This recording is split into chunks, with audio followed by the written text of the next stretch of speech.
Welcome back to Psychology Applied to Work. This is Lecture 6, Groups and Complexity.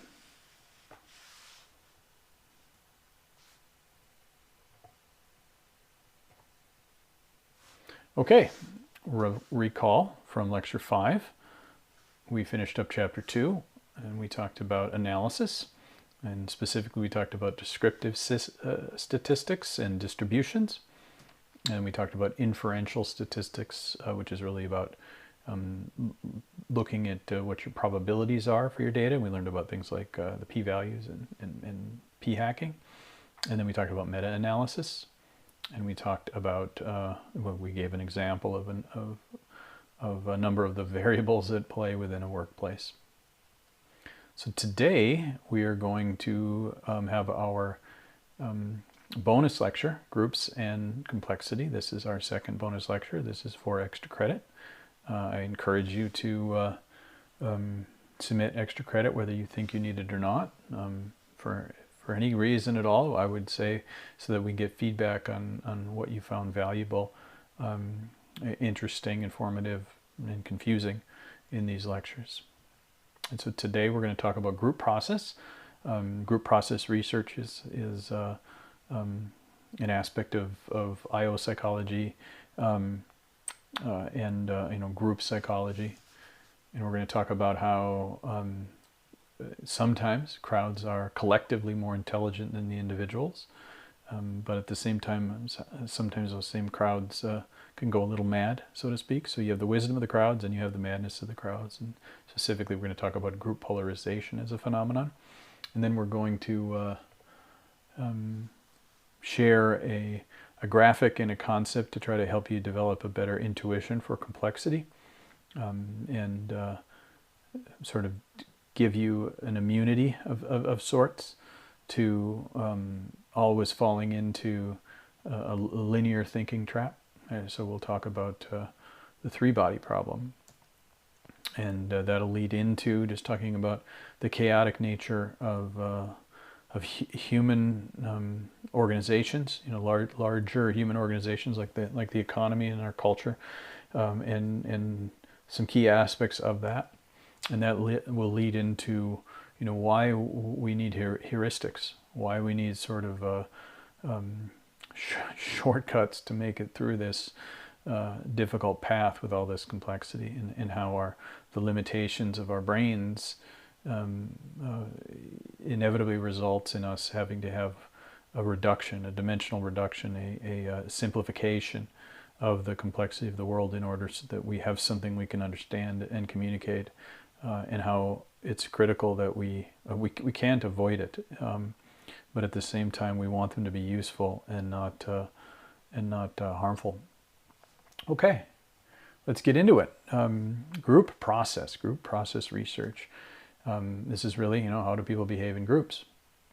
And that includes some of the obvious stuff. You've got, anytime you got a group, you've got hierarchies and networks. And think about that anytime you're in any type of group. You're sitting in a classroom, you're with a group of friends.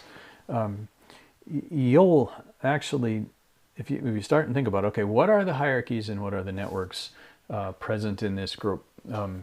You'll find, well, these two know each other because of this reason, and they have this in common, and so does this person. So there's like a network there, and they've really known each other a long time. And I feel like I'm the new person in this, so there's like a friend network over here. But these two people over here, they went through the same. They're from the same hometown, or they both recently lost a loved one, or they both had a big breakup or whatever. So there's just sort of a shared bonding there, and there's like a network. But then you go, hey, these people over here, they seem to be a lot smarter, and you kind of develop this sense for who's like the smarter people in the room, or who's the most outspoken. And so you inevitably sort of dimensionalize your in-groups.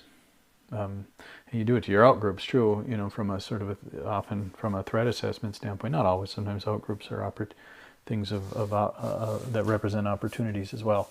But we can't quite help just observing and categorizing in our head these nodes of connection and degrees of differences in things like competence You know, who's a better guitar player, who's a better singer, who's funnier, you know, and they're not all positive. You know, who's the biggest asshole in the room, those sorts of things. So anytime you got a group of people, you're going to have networks and hierarchies. You know, in some cases they're explicit and formal. You know, this person's the leader of the group, and you're, you know, it might be in an employment situation, and there's like a legitimate org chart that's represented by the people in the group, and there might be multiple layers. So both formal, informal, explicit, and implicit hierarchies and networks are present in every group.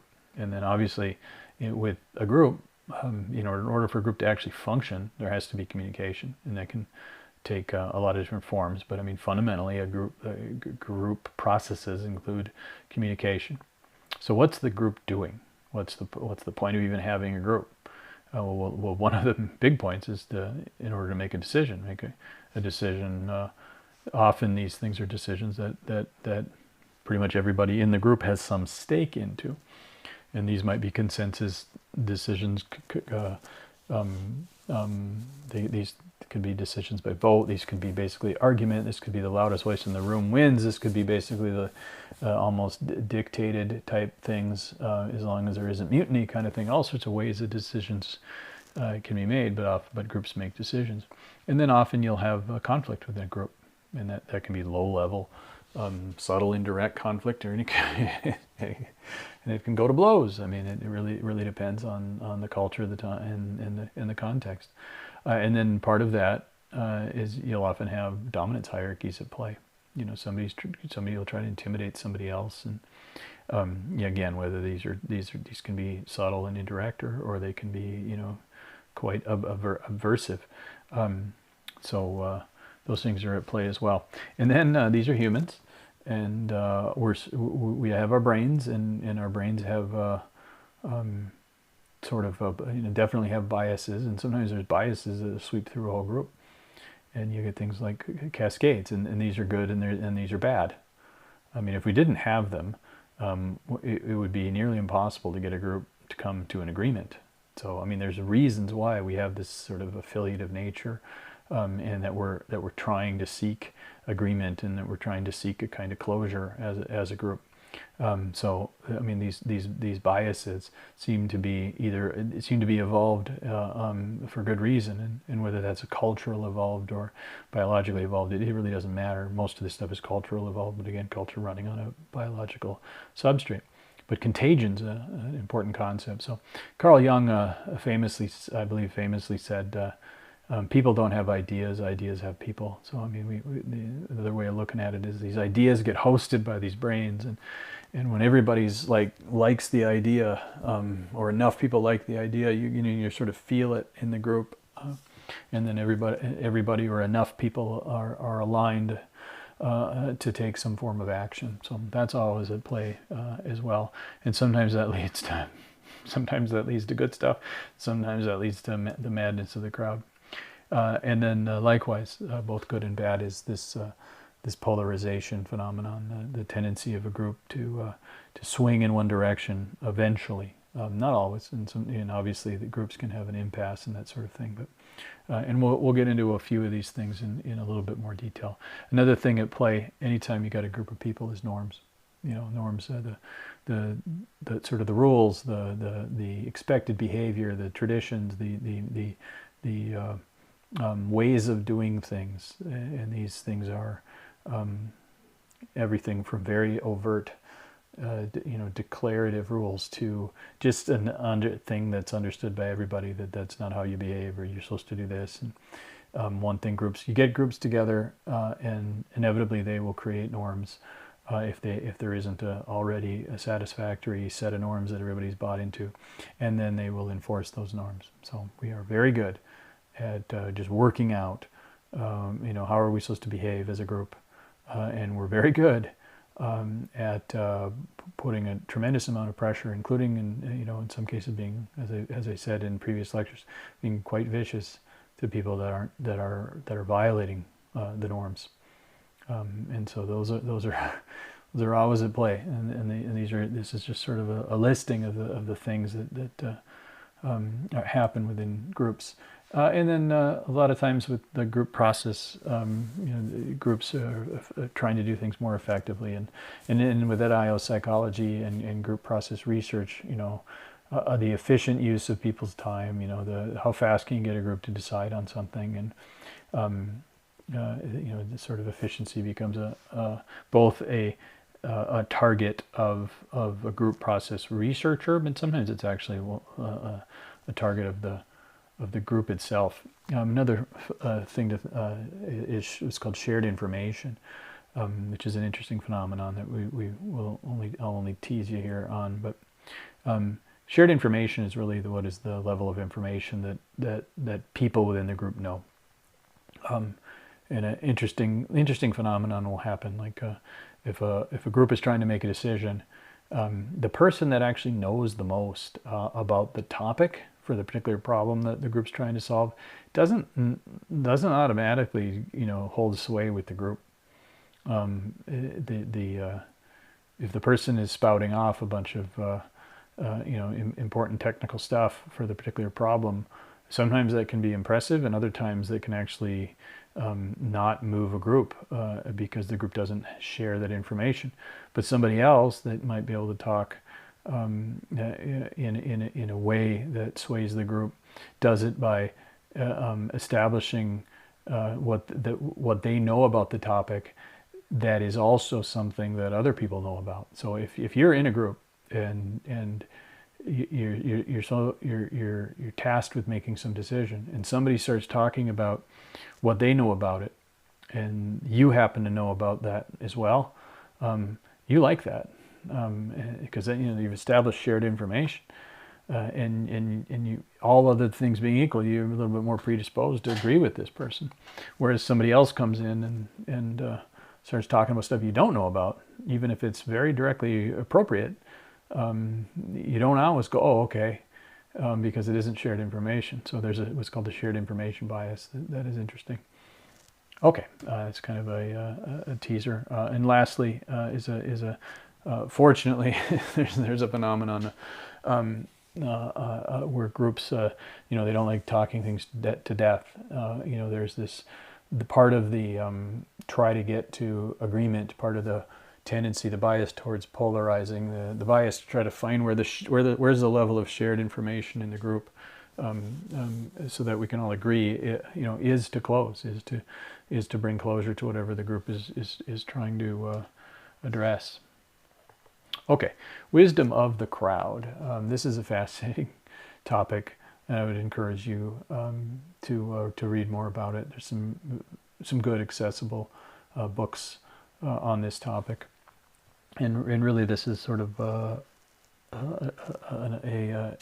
exploration of collective intelligence or collective cognition, or the way in which a group of people sometimes has the best information, even though there might be individuals in the group that are quite a bit smarter than the aggregate of the group. Sometimes the net result of the group itself is something smarter in some ways than what the best of the group could do. And so some classic examples of this are Galton's famous ox, and this was a long time ago when apparently it was a thing that certain people who would go to a fair could have an estimate of the weight of an ox. So I mean, this is back when people actually encountered oxen as a regular part of their life. But anyway, Galton did a famous experiment where he had people guess the weight of an ox, and he found a fascinating result that has been repeated many times in many different ways, which is that most people were wrong, and some people were laughably underweight or way overweight. But when he averaged everybody, it was almost dead on. And the same thing's been done by like estimating the number of jars and jelly beans and that sort of thing. So this sort of phenomenon where you have if you look at all the guesses in or estimates in a frequency distribution, you might see something approaching a symmetric normal curve, with the mean, median, and the mode all together right around the correct answer in some cases. So it's a fascinating phenomenon, but there's many more aspects of this. That's kind of a simple one. But other things, just that of groups solving complex problems, oftentimes the group itself is capable of achieving a level of wisdom and of intelligence that surpasses the individuals. So let's think for a minute about what kind of decisions a group makes. And there's a nice way of looking at it. Like there's three different sort of types. There's cognitive problems, coordination problems, and cooperation problems. So you probably think of all of these happening at once, and it's common that all three of these are at play at any given time in a group. But imagine like you're with a group of friends and you're in an escape room and you're doing that whole escape room challenge, in which case as a group you're trying to solve all three of these problems. So just trying to puzzle out the various things that are overtly part of the escape room. And those are cognitive problems, and you get the clues in the escape room and all of that, and a number of people sit and hash back and forth, and so that's a group level activity trying to solve the cognitive problem, thinking things through.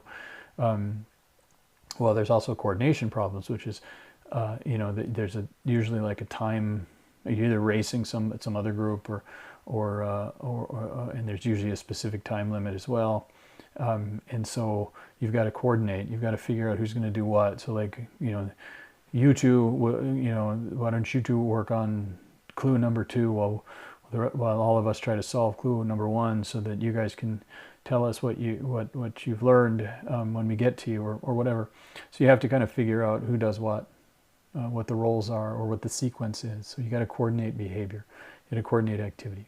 And then the lastly is cooperation, which is, you try to say, hey, why don't you two go work on clue number 2 while we work on clue number 1, and one of the person goes, who put you in charge? I want to work on clue number 1, or I don't want to even be here, or whatever. You've got to get people to cooperate. You've got to get people to be willing to, sort of give ground, or to accept a hierarchy, or otherwise, have a good faith effort. So cognitive, coordination, and cooperative are all of those things are the types of problems you can look at. What is it that groups do when they're trying to make decisions? So when groups are making decisions, a lot of times better decisions come, or another way of saying it is the group decisions benefit from diversity, which means a lot more, is a much broader term, but is inclusive of how the term diversity is right now a major part of our cultural discourse. Some of it good, some of it some of the discourse is coarse, coarse and unpleasant. But the broader dimensions of diversity are both certainly the differences of perspective, the differences of the expression is lived experience of classical dimensions of diversity, gender and race and age and multiple other ones. Those all bring different perspectives, but that's a drop in the bucket of human diversity, especially when we're talking about group decisions.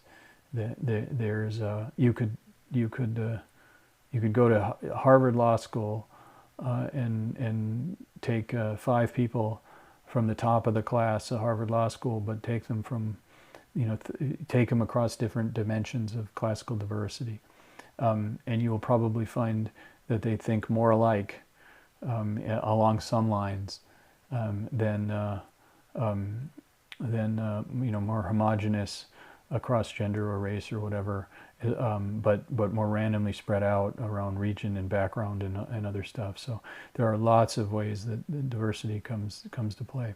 But where you can sort of cast your nets wide, where you can bring multiple viewpoints, the function and perspective. So a functional diversity would be when a group of people is trying to solve a problem, make a decision, and people bring different function, which is to say they might bring different subject matter expertise.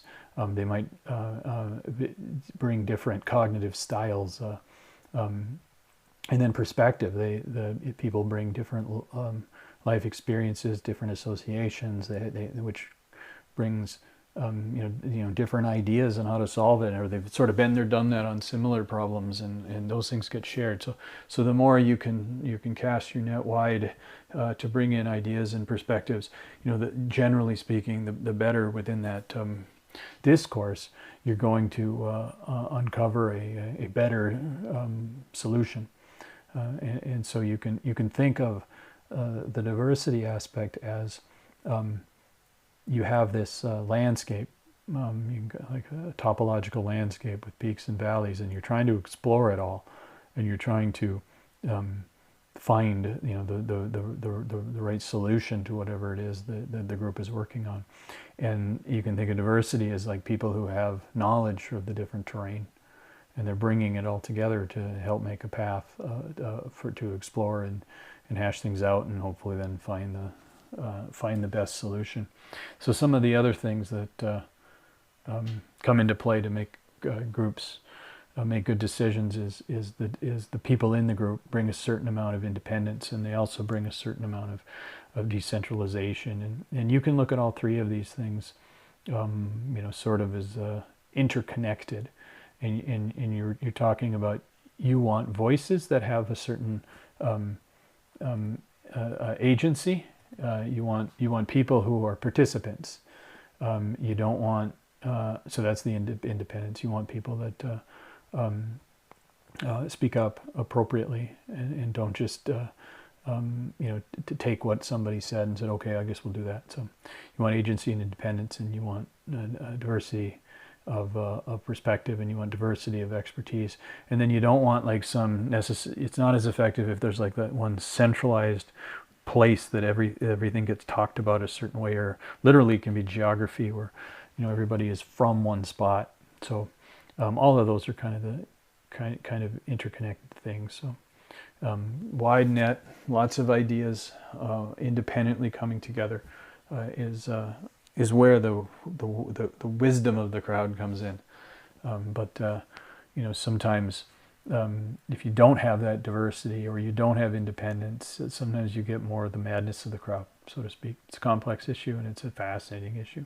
So let's talk about that sometimes negative aspect, and then there's positive elements of this too. This thing called group polarization. So sometimes it manifests as madness of the crowd, where a crowd gets swept up with an idea that is like more extreme than what it seemed like anybody was thinking of, and everybody sort of gave ground to the to positions that really it didn't seem like the individuals were advocating, but it seemed like the needle swung into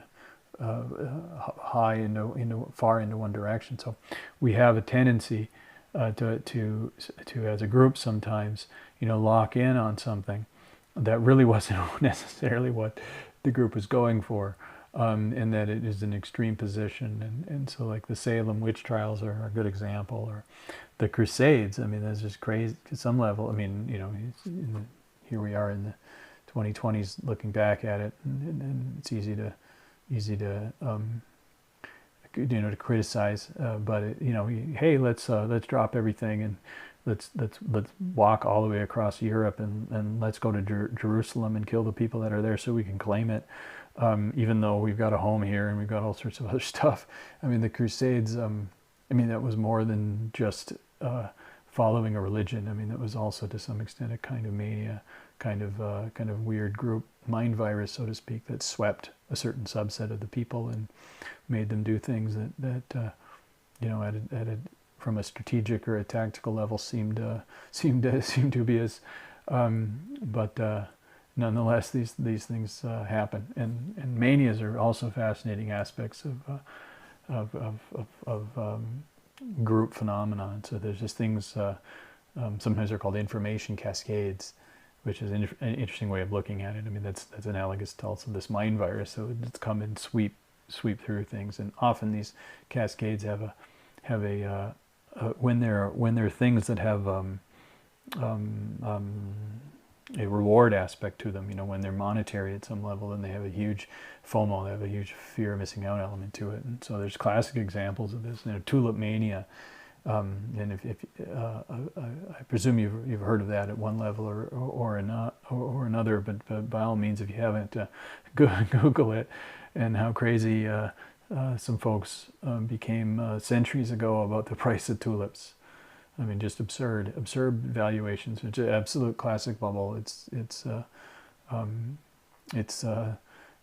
You think we would learn, but there have been many times since the tulip bubble that we've had additional bubbles. And you know, another example would be the late '90s in the dot-com valuations. You know, everybody was buying, almost everybody was buying stock, and the price to earning ratios were crazy because these companies didn't have profit, and they had, you know, no hope of making profit, and it was one big FOMO, and definitely people got swept up, and it definitely collapsed, just like the tulip bubble. And the real estate does this as well, and to some extent we saw this in the collapse of the real estate market in around 2006, where before that we've gone many years with, you know, flipping houses and you know, going further into debt to buy houses, and then to doing all the weird derivatives that happened. Go see the movie The Big Short. It's a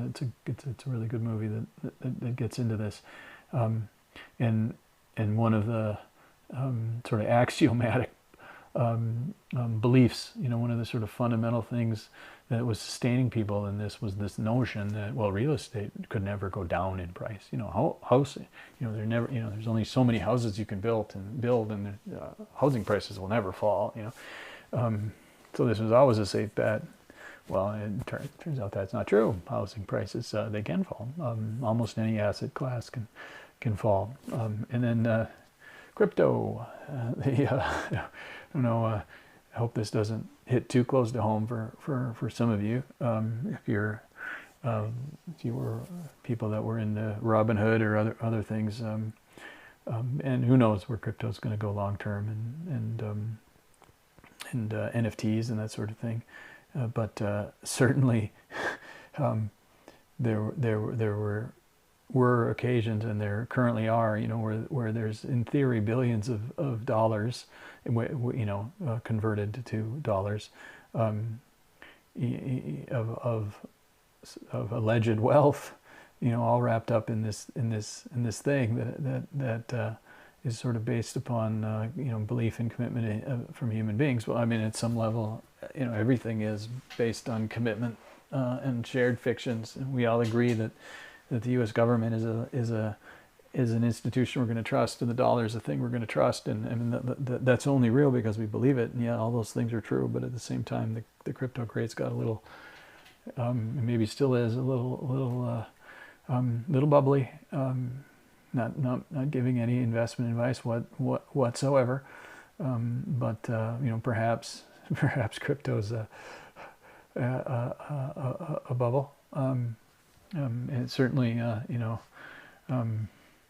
there have already been aspects that have collapsed. So anyway, this is a fascinating subject in human behavior, and I would encourage you to look into this, and as well as be aware of it. And at the same time, you know, one of the reasons why the FOMO is so powerful here is people legitimately can make a lot of coin on these things. You know, people can make a lot of money on the upswing, and the trick, of course, is timing getting out before the collapse. And yeah, when you're in the middle of the bubble, nobody thinks it's a bubble. Okay, they think it's a new normal. Fundamentals are different now. You know, this is the future, because there are things where that turned out to be true, but then there's other times when it doesn't. So, you know, unfortunately, one of the critical signs that it is a bubble is that nobody recognizes it's a bubble. So timing your exit is critical, and it's also the hardest thing of all. So generally speaking, be wary of the tendency of human beings to have information cascades, and certainly financially. But this also plays in also plays in ideologies. I mean, we're in an interesting time in our culture, in Western culture, global culture, where we have a lot of competing ideologies, and an ideology is sort of an immature religion. When an ideology, which is a thing that tells you what's important in the world, it tells you it's values based. It has the oughts, what you ought to do in it. We have to have those. We can't not have a value framework. And we're in an interesting, very secular time in our culture where there's a lot of sort of competition underway of differing ideologies, and we've been this way arguably for the last maybe 150 years. And one of those ideologies was what came to be known as communism, and there's plenty other at play right now. And they have a contagion element to them, and I'm not sitting here saying they're bad things, because we have to have a framework. We have to have a values framework. But when you kind of sit back and watch it with an understanding of how humans can get swept up in these things, it's pretty interesting. So yeah, just remember the humans don't have ideas. Ideas have humans. Okay, let's keep going here. Group polarization. So that's really about, formally, technically, group polarization is just the tendency of a group to take a position that's a little, often a little, not. They don't necessarily become way more extreme, but if you ask a group of, you got 10 people together, and you ask them, like, what's your threshold for a type of crime that somebody should be locked away for life for, and so you get a smattering of answers, and then you make the group have a discussion about it and come up with a consensus. And an interesting phenomenon can happen where the group consensus often moves away from the average. So almost in some respects, it's sort of the opposite of the collective intelligence when a group is trying to guess the weight of an ox, or the group is, keep in mind the oxen guess and the jelly bean guess, that the groups aren't talking. That's individuals. So when individuals don't interact with each other, when they're not having a group discussion, the aggregate of their positions is often an accurate position for things like jelly beans and oxen weight. It only applies to certain things. But when you get a group together, because of the affiliative nature of humans, because of the need for closure, you often end up moving either towards further away from a position, or a little less extreme, or a little more extreme than what the average was. So it's a fascinating phenomenon, and sort of the shorthand for it is often groupthink, and groupthink was a formalism introduced, and there's a book on it and all that. But generally speaking, the group process literature has moved away a little bit from the specifics of the groupthink construct, but the concept and the term has definitely stuck. And as long as you understand when you use the term groupthink, you're not necessarily that the literature, the bulk of the consensus in the literature right now wouldn't be in lockstep agreement with the original things of groupthink, but there's still definitely a group polarization phenomenon, and the shorthand of groupthink being when a group when a group gets too overconfident and gels around a position. And most people feel in the group that this is a good decision, and it turns out to be wrong. In some cases, with classic, in some cases, tragic results. Groupthink is a good concept to use to understand some of the dynamics of play. Okay, now we are going to take a detour into some physics and math-free physics. And totally within your intuitive abilities.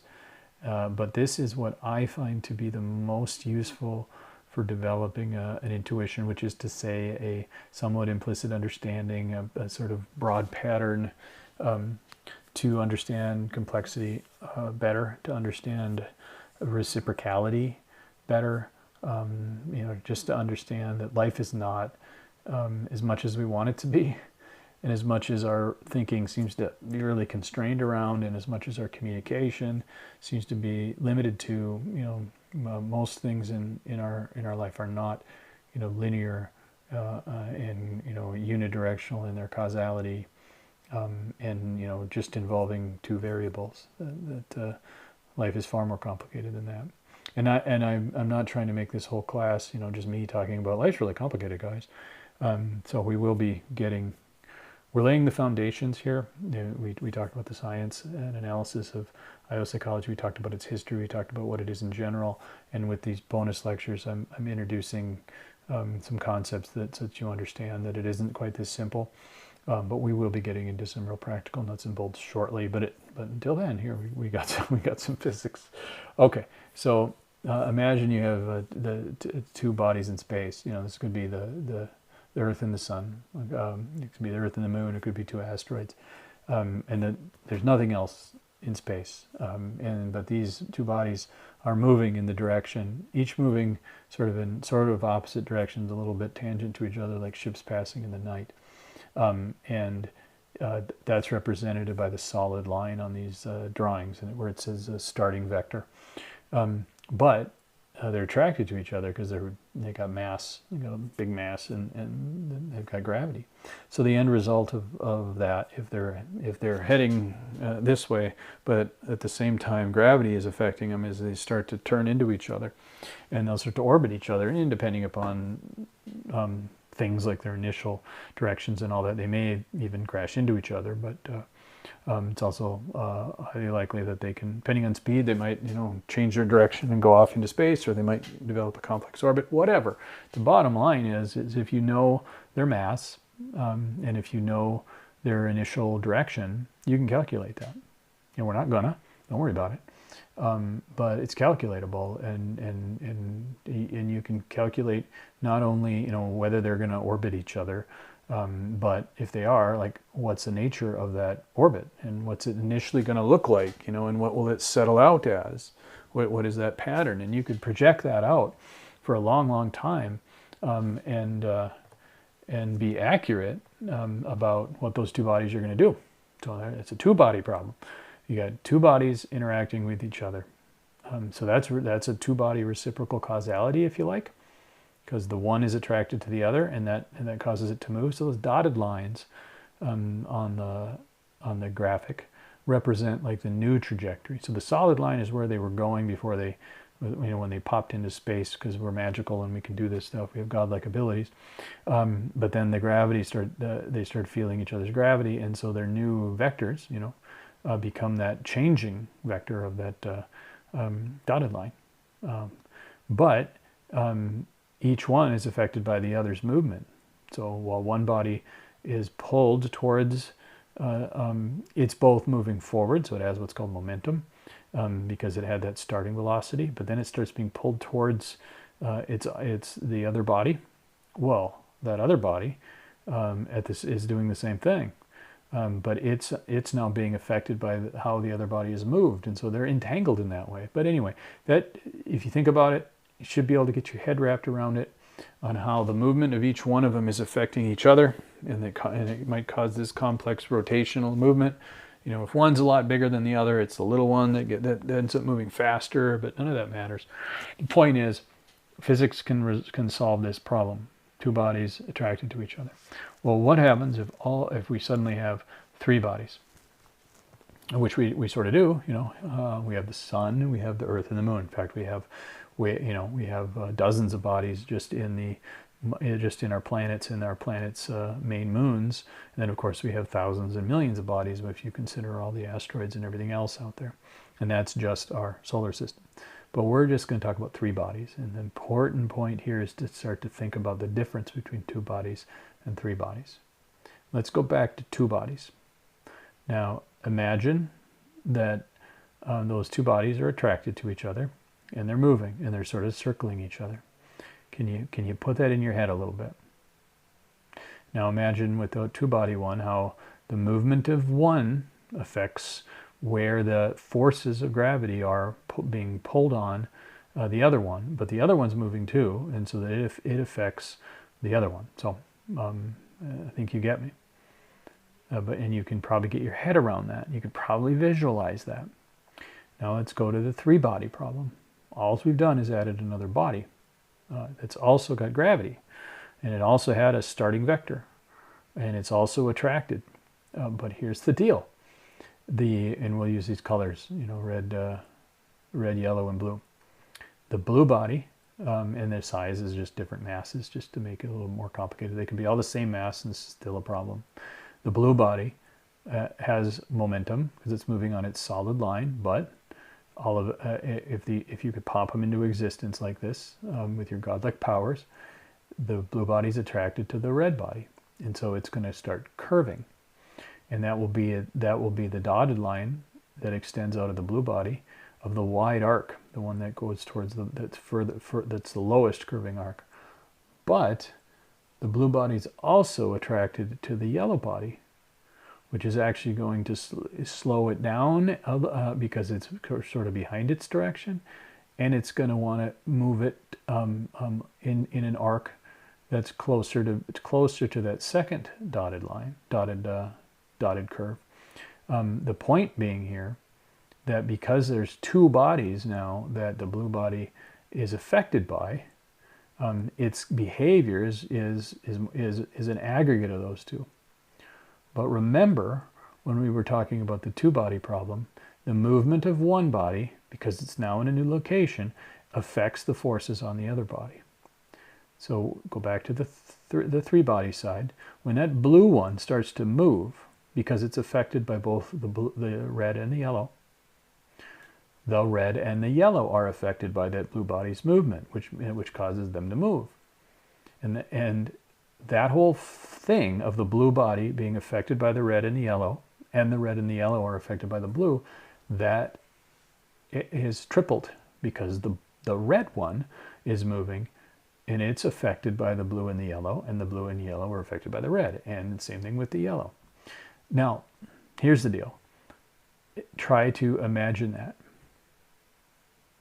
Recall when you were imagining the two bodies circling each other, and to the extent you could get your head around that. Now try to imagine the three bodies in a way that actually takes into account all three of their interactions at the same time. I don't know about you, but my brain goes poof, and this exceeds my visual spatial abilities to, I can envision three bodies whipping around, and we could even make an animation of it, but I mean to actually be aware of how the movement of one affects the other two, and how each one of those other two are affected by the other two, and you understand what I'm saying here. So even trying to visualize this in our heads, and even where we can think about the three interactions, it kind of busts the brain, so to speak. So there's an example of bounded rationality at play here. But here's the other deal: is the math explodes too. With physics, you can make the math on the two-body problem and have that and be extraordinarily predictive. But the math on the three-body problem blows up. The math is extraordinarily cumbersome, and it's short-term, as in the more the further you go out, the more the tiniest amount of measurement error at the very beginning of knowing exactly how big each mass was and exactly where they were and exactly what their momentum was causes the predictability to go to crap. So our solar system has been around for billions of years, so predicting out like where the planets circling the sun with our moons are going to be over the next decades or centuries is pretty straightforward. But on the time scale that solar system's been around, we don't have a prayer of the math to make it work because of the three-body problem. It's also called the many-body problem. So this is a classic thing in physics, where physics is really good at fundamental particles and little and things, small interactions like that. But once you start to get a little bit more towards the real, that under certain circumstances, the math can kind of blow up. So the take-home value here, as you're sitting there going, didn't sign up for a physics class. How do I drop this class? Are there going to be any more physics? No, I don't think there's going to be any more physics like this. So it's all right. If you find this really fascinating, then more good on you, as they say in Australia, I think. Anyway, the point here is that with human interactions, there's all sorts of dimensions at play, all sorts of them, and we fixate on like an interaction between a couple things, and we build stories around that, and we build like frameworks of understanding, and we even build ideologies and government and policy, government policy around it and norms around it, because we can't seem to do it any other way, because the limits of our brain force us to think on these terms. But the reality, such as we're able to make sense of it, such as we're able to access it, is clearly more than that. There's so much more going on. So be humble when you're looking at these things. Be skeptical of simple one-way causal relationships for complex things. Okay, so let's talk about some of the impacts of this. Humans, we are multidimensional. Humans are acting in groups, many bodies. Okay, many body problems all over the place. There's just a crazy number of factors, of causal factors at play that are behind behaviors of both individuals and groups, and that when humans are interacting with each other, it just magnifies that. It's a combinatorial explosion of possibilities. And then the situation itself, the context, that's part of the complexity. You were in a situation, a certain thing happened, people behaved a certain way in a group. Well, over here, the same group in a different situation, that's extra variables. Okay, this will be kind of fun, hopefully. I like it. Chaotic systems. So whenever you have too many bodies, so to speak, and these are, this is the physics bodies, not the, this is the same, it still applies, biological human bodies. Anytime you have too many human bodies interacting, you have a many body problem when you're trying to predict it. And with a first order system, you just have sort of a difficult thing to predict.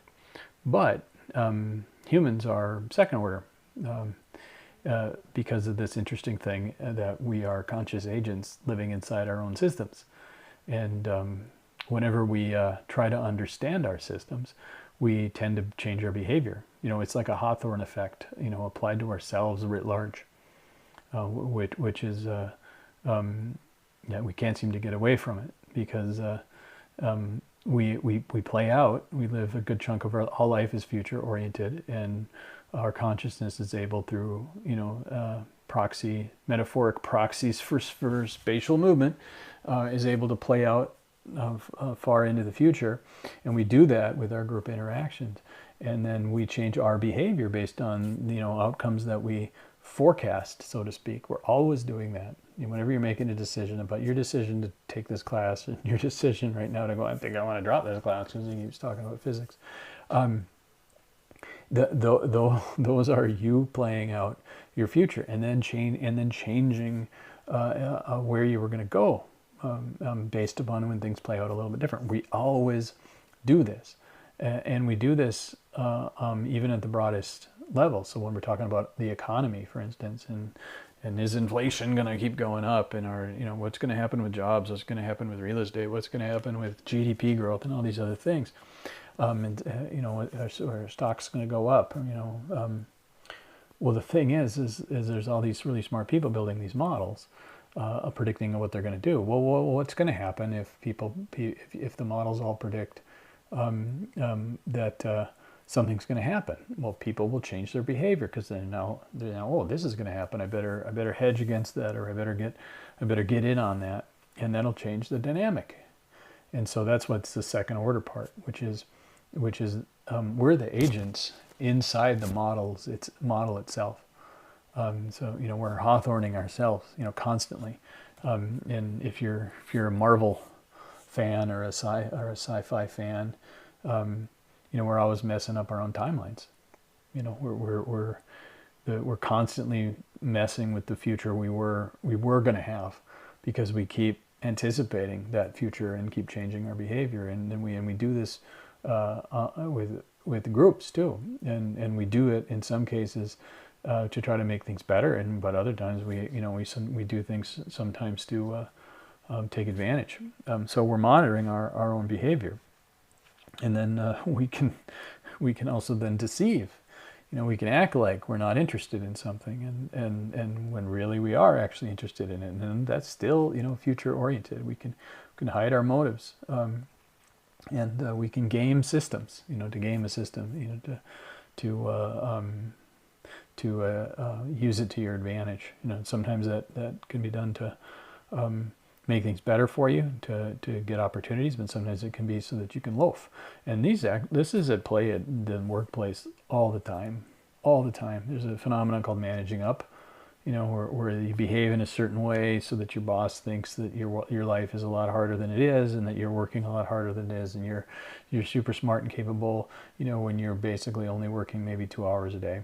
It's an extreme example, but there's all sorts of ways that people in the workplace are trying to affect your perception of their performance, whether they're a peer and you're just dependent upon them for something in a team, or whether you're their supervisor, or whether they're your supervisor.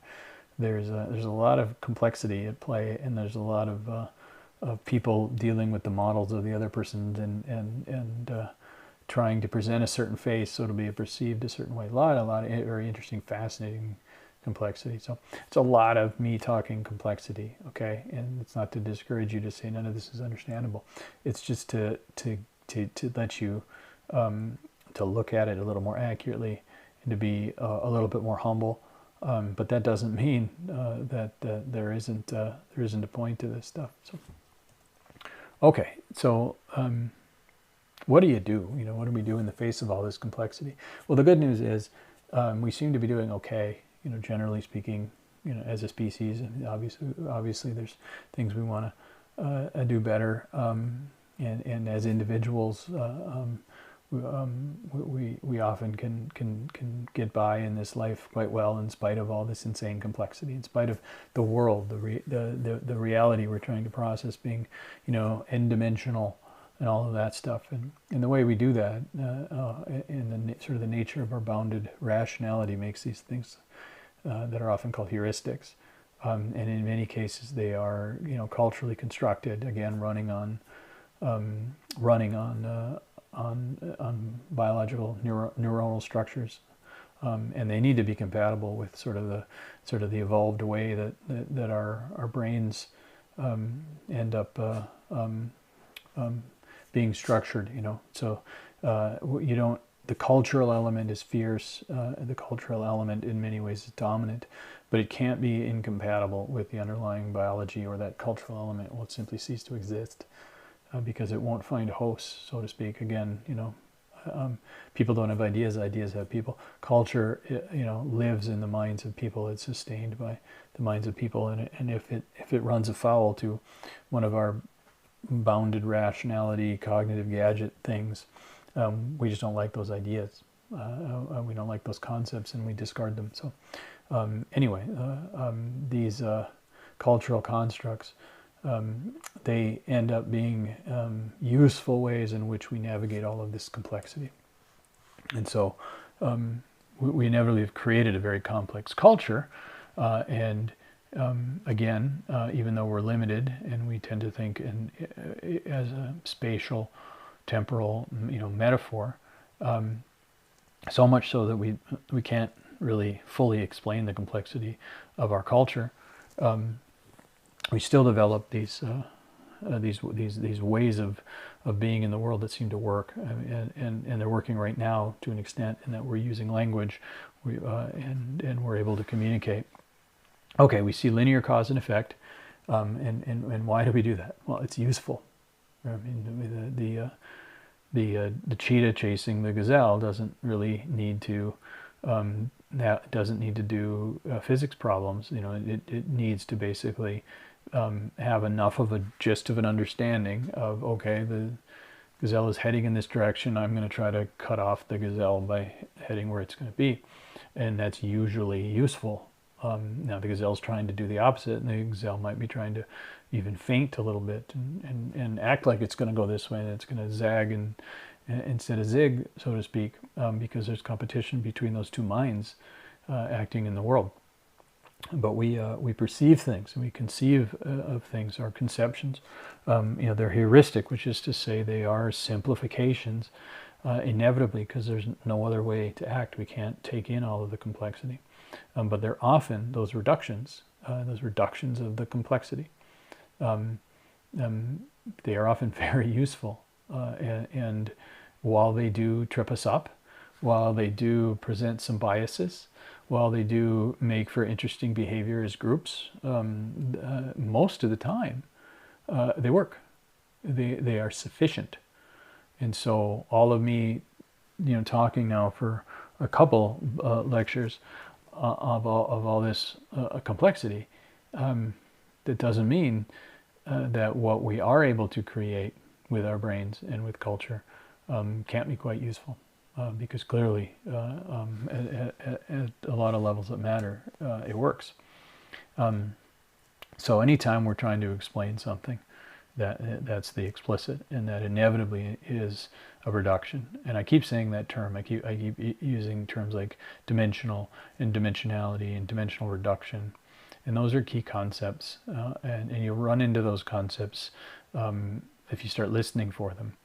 But again, the three-body problem, the world is actually a many body problem, and we need to shrink them down into narratives that we can follow. We need to get them down to those two-body problems, so to speak. And the challenge is they're never fully accurate. They never truly represent what's really going on, and so sometimes they can trip us up, and we can get surprised, and events happen that we didn't think were going to happen because we actually didn't understand it that much. That's the downside. The good side is quite often they work. Okay, let's wrap this up. So the implicit, the stuff that you can't explain, that often the right hemispheric stuff, that has the full pattern, so to speak. That has a lot more knowledge, but we can't get access down to the pieces. We can't talk about it. We can't share it. We can't explain it in language, and we can't break it down dimensionally ourselves without reducing it, without making it something less. And that's the rub. With the reduction, inevitably comes some loss, but there's no other way to make it in the world.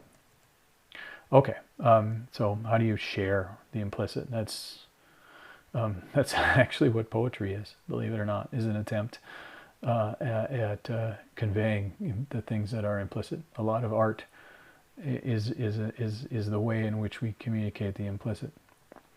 Okay, so I've said this, and I'll finish it here. We're always incorrect in our understanding of the world, and not understanding. Okay, that's uncertainty, and that gives us anxiety. We don't like that, and we'll do anything we can to get rid of that anxiety. And so we fight for our binding narratives. We like our world that makes sense, our two-body problem world, our linear narrative world, and that holds us together. And we tend not to like it when these things get challenged. So, just sort of the nature of who we are. And an interesting phenomenon here with that is, just because you're smarter doesn't mean that you see through all this stuff. Oftentimes, the smartest person is just the person best able to come up with the justification. The super genius is often that genius is put to work, just trying to describe why the world of two bodies is the real world, so to speak. But anyway, that's some heavy stuff in this bonus lecture. Again, I'm interested in hearing from you about what you found interesting and what you found confusing, so I can make these better in the future. So in the meantime, be humble, be skeptical, and embrace all of the complexity that you can handle. Okay, let's recap this. So what did we talk about? We talked about groups and complexity. We talked about group process and how that is a sort of a branch, a subdomain, if you will, within psychology. We talked about wisdom of the crowd. We talked about madness of the crowd. We talked about the tendency of groups to polarize, and how often they'll become a little bit more or less extreme than the average position over the discourse of the group. And then we hopefully I helped you develop some more of an intuition for complexity. Hopefully you didn't glaze over and that it's more confusing than when you started. And we talked about the implications of that complexity with all of the groups we have interacting with each other. But then we talked about how the heuristics that we build our culture around are generally useful, and they generally serve us well. And as long as we are humble, and that when we recognize that those heuristics are not the true representation of the world, and that we're skeptical, we can still actually move forward in this complex world. Okay. Now that we have talked about the science and the history and what is IO psychology, and now that you've tolerated 2 bonus lectures basically saying the world is really complicated, let's get into the meat of IO psychology with the next lecture, and that's job analysis. And what do you do to actually figure out what a job entails?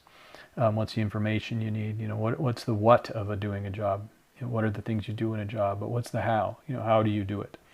And then what do you do with this job analysis? What is its utility? And then after that we'll move into job performance for lecture 8. Okay, thanks for sticking with us. I hope you did. And please let me know what aspects of this was informative and which parts were confusing, what you found valuable, that sort of thing. Anyway, I will see you at the next lecture.